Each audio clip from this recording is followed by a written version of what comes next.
Hello दोस्तों, नमस्कार। मेरा नाम मनोज मिश्रा है। मैं आप सभी के सामने एक न्यूज़ लेकर उपस्थित हुआ हूँ।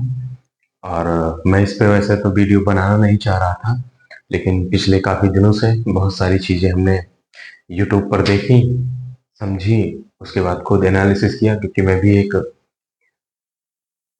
अ, बेरोजगार छात्र था पहले और तैयारी करता था। फिलहाल अभी जॉब में हूँ, तो मुझे लगा इस विषय के ऊपर एक वीडियो मेरा भी आना चाहिए, तो इसलिए मैंने एक वीडियो बना दिया। लेकिन आप सबकी जो भी राय हो, आपको लगे सही या गलत, तो आप कमेंट में नीचे बता सकते हैं। आइए चलिए हम अपनी बातों को शुरू करते हैं। जय हिंद, जय भारत। देखिए दोस्तों, यूपीपीसीएस और आरओआरओ उत्तर प्रदेश सरकार के द्वारा और उत्तर प्रदेश लोक सेवा आयोग के द्वारा कराई जाने वाली ये दो वैकेंसी बहुत ही महत्वपूर्ण और बहुत ही प्रेस्टिजियस जॉब मानी जाती है उत्तर प्रदेश सरकार में।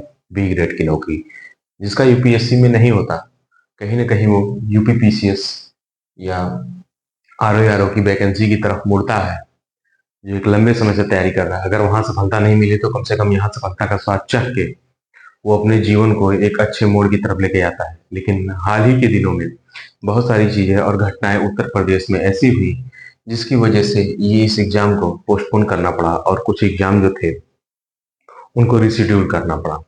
जैसे कि आप लोग को पता है कि आरओ का एग्जाम हुआ था और कुछ विशेष परिस्थितियों में उस एग्जाम को रद्द करना पड़ा और उसकी नई डेट दिसंबर में 23 तारीख को रखनी पड़ी री एग्जाम के लिए। उसके बाद उसी आरओ के एग्जाम के को देखते हुए सरकार ने कहा कि नहीं, अब हमारे यहाँ नकल कानून आएगा, और उसको पारित करवाया और उस कानून को लागू करवाया।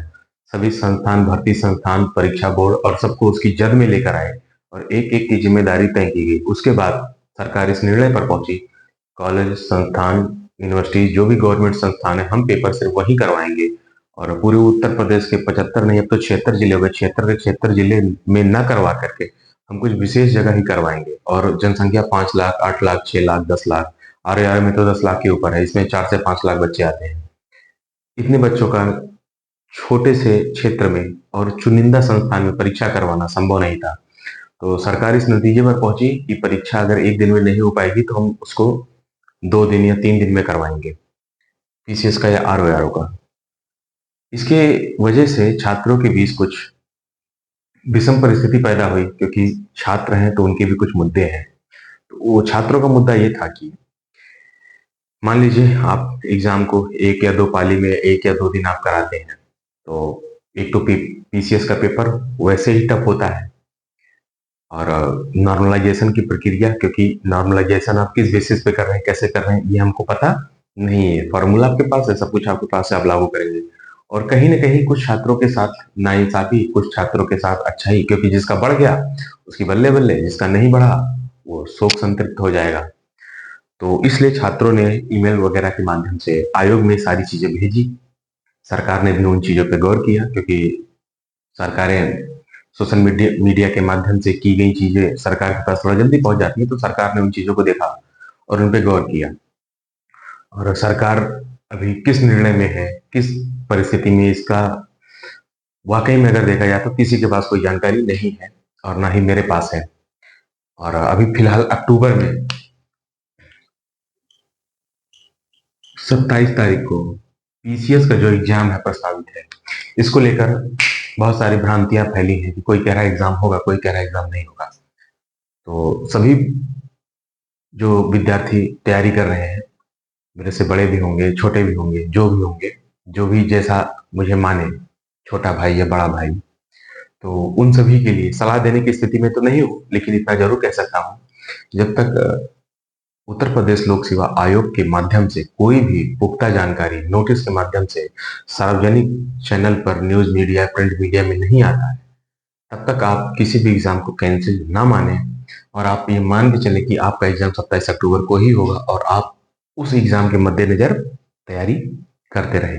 अगर मान लीजिए ये एग्जाम यहाँ से पोस्टपोन होके, जैसा कि सुनने में आ रहा, दिसंबर में 8 तारीख को चला गया या दिसंबर में 15 तारीख को चला गया, तो आपको 2 ढाई महीने और मिल जाएंगे तैयारी करने के लिए।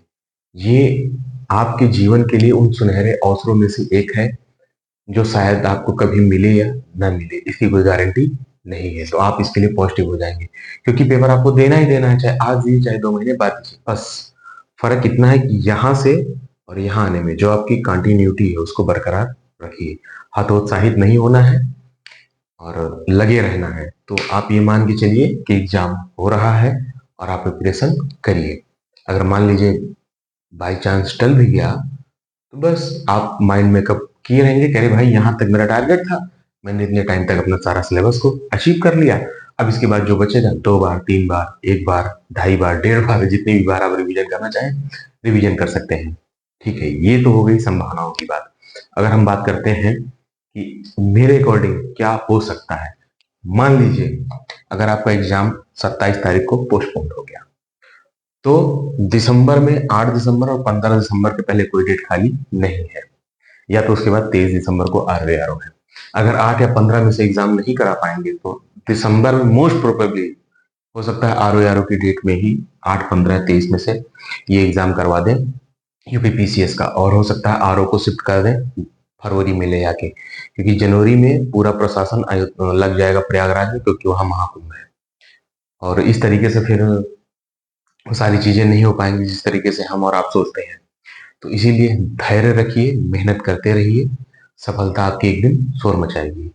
एग्जाम पोस्टपोन हो रहा नहीं हो रहा इसके लिए आपको चिंता करनी नहीं है। जितना भी समय आपको मिल रहा है, वो चाहे 27 अक्टूबर का हो, वो चाहे 8 दिसंबर का या 15 दिसंबर का हो, उस अवसर को आप अपने सौभाग्य में बदलिए और सौभाग्य से अपने जीवन को हरा भरा कीजिए, परिवार समाज को खुशहाल बनाइए और सफलता लेके जाइए। तो ये आपके लिए प्लस पॉइंट है अगर थोड़ा सा बढ़ गया तो। और बस यही आपको बताना था। और आप लोग मेहनत करते रहिए, लगे रहिए, प्रैक्टिस सेट क्विज करंट वगैरह सब आप देते रहिए। हम चलते हैं। राम राम, धन्यवाद, जय हिंद, जय भारत।